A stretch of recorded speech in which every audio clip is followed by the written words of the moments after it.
All right, TikTok, I need you to work your magic. This is my client, Lance. On March 12th of this year, he went into a Home Depot with his 3-year-old daughter, pictured there, to buy some propane. Now, the propane was locked up, so we had to get a store employee to go get the propane and then escort him with the propane up to the cashier to pay for it. And while he was waiting in line to pay for his propane, he was approached by another employee of the store, a loss prevention specialist. She told him he was not allowed to make his purchase and he needed to immediately leave the store. Lance was equal parts shocked and confused, so he asked her why. Of course, at this point, people from the store, people in my client's community were gathering around to listen to what she was saying.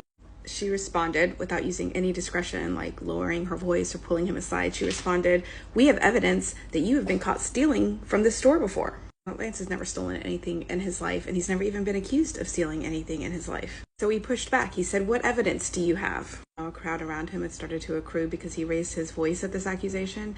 Meanwhile, his 3-year-old daughter is visibly uncomfortable. The woman again states at full volume, "I have evidence of you and your family stealing from this store before." She asked him to go to the back with her so that she could show him this evidence. Lance followed her to the back of the store, and she picked up another employee to come in there with them, a man. When they got to the back, she handed him a photograph of this alleged thief and his family. And I don't even need to tell you what's on the photograph, do I? You know where this is going. We all know where this is going. As predictable as the sun setting in the west. On the photograph was a man who had one characteristic in common with my client. The photograph was of a tall, slender man, significantly taller than Lance, and probably about 50 pounds lighter.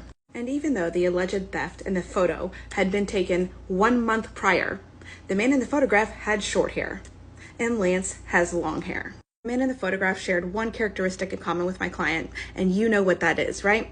The amount of melanin in his skin. They were both black men.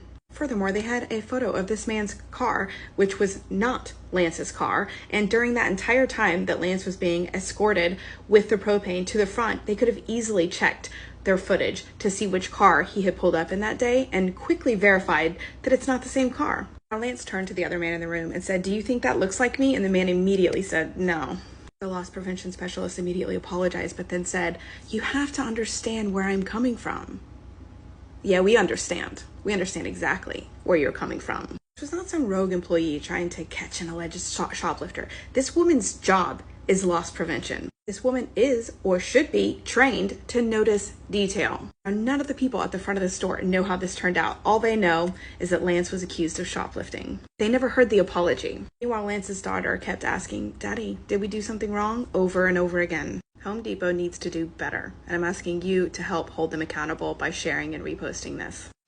This is Lance and his daughters, and they should have every right to shop without racial profiling.